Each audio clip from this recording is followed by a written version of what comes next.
Model town और अगर जगदीश सिंह वगैरह जो नियरेस्ट एरिया से सब करेंगे सभी प्रेसिड और इसके अलावा एक पाटा के पास रामबाग उसके अंदर जगह नहीं है उसकी मांग है गुरुद्वारा बस्ती के जो रामबाग है ना जो कमेटी जो रंटी सिंह जी है उनके साथ में कमेटी भरे नहीं नगर पालिका से हुआ विश्वास है ना कुछ नगर पालिका मैंने एक बार दिया था मार्को वो नगर पालिका का एरिया है आप अपने रिक्वेस्ट यहाँ क्या क्या मुद्दे रखे गए हैं और क्या क्या समस्याएं सामने आई जो आपने निवारण किया? देखिए, आज नगर पालिका की एक साधारण बैठक आयोजित की गई थी जिसमें शहर की जितनी भी मुख्य समस्याएं हैं उसके बारे में चर्चा की गई थी।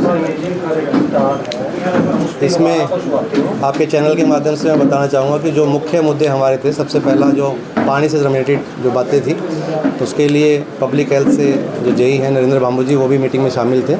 उनको अवगत कराया गया है कि किस प्रकार से कहाँ जो समस्याएँ वार्ड वाइज हमारी आ रही हैं। उन्होंने बताया कि अमृत योजना के तहत पॉइंट 2 में उन्होंने जो है 31 करोड़ का एस्टीमेट सेंक्शन करवाया है, जिसके तहत सारी नगरपालिका कालांवाली क्षेत्र की जो पाइपलाइनें हैं चेंज की जाएंगी, क्योंकि काफ़ी पुरानी पाइपें हैं, पतली पाइपें हैं और कई जगह से लीकेज की भी शिकायतें लगातार आती रही हैं। इसके अलावा भी पब्लिक हेल्थ से रिलेटेड जो बातें, कोई शिकायत किसी प्रकार की आई थी कि कहीं पानी लीकेज है या कोई पानी चोरी हो रहा है, उस पर नियमानुसार कार्रवाई करने बारे भी संबंधित जेई को हिदायत दी गई है। इसके अलावा सीवरेज व्यवस्था सुचारू करने के लिए, ताकि आने वाले बारिश के सीज़न में किसी प्रकार का पानी भराव ना हो, ये हमने पहले भी निर्देश दिए थे और आज भी निर्देश दिए गए हैं कि जितने भी रेन हार्वेस्टिंग स्ट्रक्चर्स हैं या हमारा सीवरेज सिस्टम है उसको पहले ही बारिश से पहले 15 जून तक क्लियर करवा लें, चाहे वो नगर पालिका के हैं चाहे पब्लिक हेल्थ के हैं। इसके अलावा जो मुद्दा आया था वो लाइटों से संबंधित आया था। लाइटों का काम लगातार चल रहा है, 491 नई लाइटें हमारी लग चुकी हैं। इसके अलावा भी हम लाइटें लगा रहे हैं। नगर पालिका ने कोशिश की है जितनी भी लाइटें हैं हमारी, जो पहले मरकरी लाइट्स थी उनको रिप्लेस करके CFL लाइट्स लगें और पूरी नगर पालिका क्षेत्र में रोशनी हो, इसका प्रयास किया जा रहा है। तीसरी जो समस्याएं सड़कों से संबंधित थी, पिछले 2 साल के दौरान लगभग 4-5 करोड़ के काम नगर पालिका ने करवाए भी हैं। इसके अलावा भी कुछ काम अभी चल रहे हैं। इसमें पार्कों का सुधारीकरण भी हमने करवाया है। सभी पार्क लगभग हमने कोशिश की है नगर पालिका क्षेत्र के कि अच्छे बने।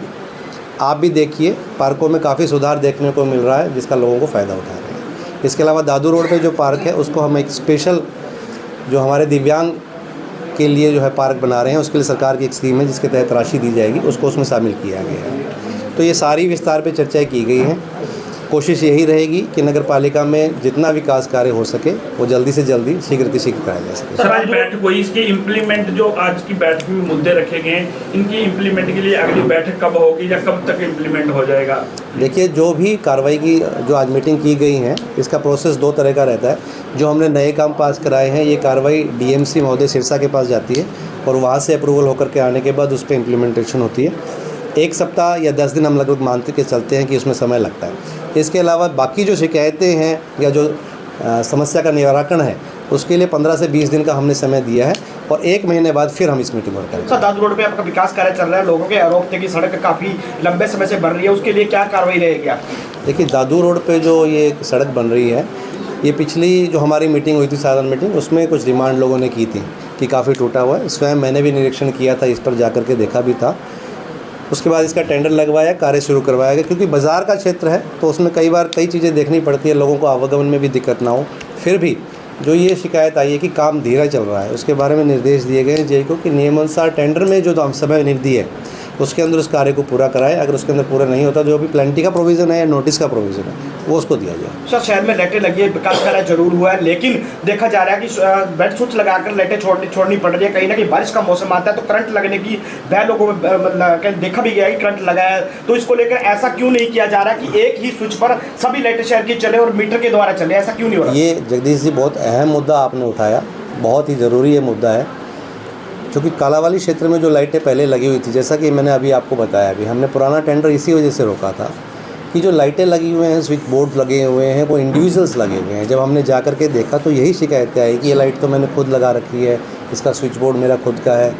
ऐसी शिकायतें आने के कारण ही वो टेंडर रोका गया था, ताकि हमें पता लग सके कि हमारी नगर पालिका की जो लाइटें हैं वो कहाँ हैं, ताकि हम उनको एक पैनल पे ला सकें। उसके लिए प्रोविज़न है, CND नाम से एक प्रोविज़न होता है जिसमें हम सारा जोड़ करके एक पैनल बनाएंगे। वो भी हमने रेजोल्यूशन पास करवाया हुआ है पिछली मीटिंग में, ताकि पूरी लाइट एक ही जगह से ऑन ऑफ हो सके, टाइमर के साथ हो सके। उस पर कार्य जारी है और जैसे मैंने अभी आपको बताया कि निर्देश दिए गए जेई को, आम लोगों से भी अपील की गई है कि आप उनका सहयोग करें ताकि ये सारी लाइटें हमें पता लग सके हमारे पॉइंट्स कहाँ कहाँ हैं और उसके बाद उसको इम्प्लीमेंट किया जाएगा।